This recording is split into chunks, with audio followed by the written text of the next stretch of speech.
Hello everybody, this is Importal Entertainment here, and today I will be showing you guys, teaching you guys how to code in Visual Studio, because it's a big branch of my company, and if you want to be part of my company, I can't just teach everybody one by one. I gotta teach multiple people if you apply.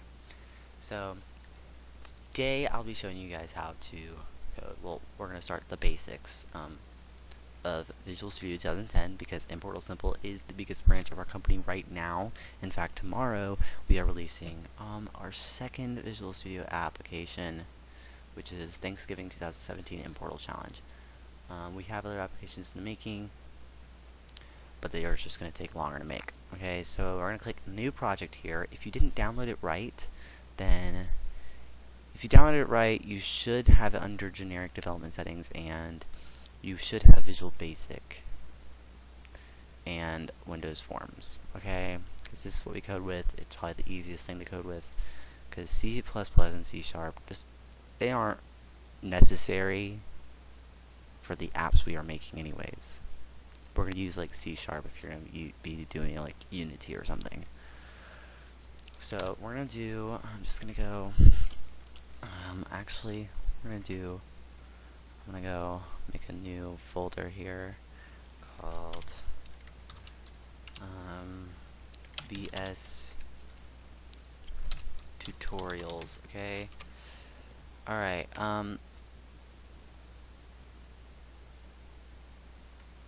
Okay, we're gonna click new project. I'm gonna go ahead and just browse this. Desktop.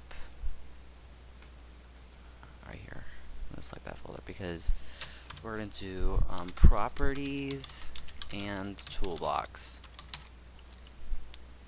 because dash tutorial 1, well, lesson 1.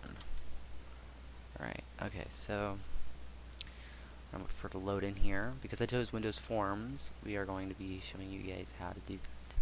So whenever you have it come up, it should look something like this. Give it some time to respond. Open up the toolbox, put it over here. Alright, so we're gonna do some properties. So over here there should be a toolbox thing, but I already have it out, and you can like pin it in there. And so this is all the different items that you can use. A lot of these cool looking things, you don't visually see them. It's something that you see in the background, or it's something they have to code in order to put it into your form. So one thing is, we're gonna mess with the form real quick. You can go to the properties. You can change like the color of the form. You know, you can the fore color really doesn't matter, does it? You can change the text up here. Like you can say, oh, this is lesson 1, and it should say lesson 1. You can change the name. I usually don't change the name of my forms unless I'm making like a really big application. You can actually change the way the form is. Like this is sizable, so up here if there's a debug button, if you click that, this is where you get to like test your app. When you're in it, it will let you like do this. That's what the sizable thing is. Like you can make it go full screen, and yeah, so that's something you can do. I personally, I'm not gonna mess with that since I don't really need that for this tutorial, but you can use that. And one last thing here for the form before we move on to something else is the Windows state. No, not the Windows state. The location, the start position, I usually put in center screen because it's default going to go there. And so you can choose whether you want like a logo thing up there or not. It's some work to put an icon in there, because to have like an image that's actually like an icon, like you have to make it an icon. So now we're just gonna place a button in here. Okay, so I don't know, make this button big. I'm gonna make this button this big. So we can mess with it by saying click me. There, now it says click me. You can make labels as well, which I'm going to put down here on the side because we'll use that later. Back to the button, you can change like the way the button looks. Like you can make the button different. You can make it like just red. You can change the font, like make it impact, make it this, and just make it like that. And that's everything you do. Now, you can do plenty of other things with the button. Just those are the basic properties that you'd probably need to know.